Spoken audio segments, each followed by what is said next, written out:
The tragic death of 64-year-old father and grandfather Scott Miller at the hands of an illegal immigrant, with a history of 16 deportations, has sparked public outrage and calls for a stricter immigration crackdown.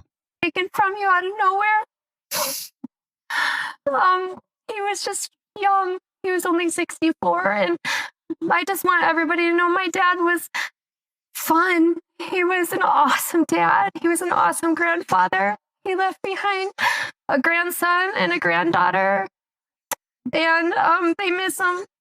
We're all gonna miss him. Officials say Cruz Mendoza was in the country illegally and did not have his commercial driver's license. There is a lot of layers to this that goes from the federal government down to the state and local government, where there's just a lot of things that are falling through the cracks to make sure that our drivers that are on the roads are safe.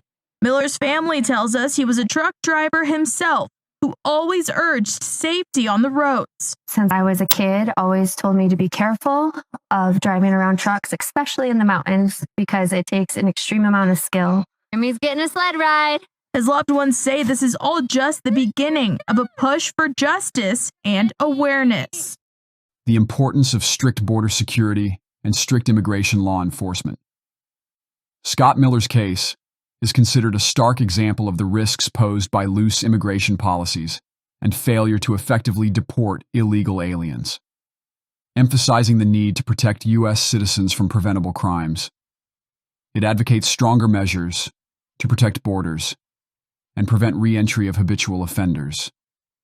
We value the responsibilities of government agencies that enforce laws that protect citizens. The failure to deport Cruz Mendoza, despite multiple opportunities, reveals systemic problems and a lack of responsibility for immigration enforcement agencies. A thorough investigation into the loopholes that allowed Cruz Mendoza to stay in the country is required, and reforms are required to prevent such tragedies in the future.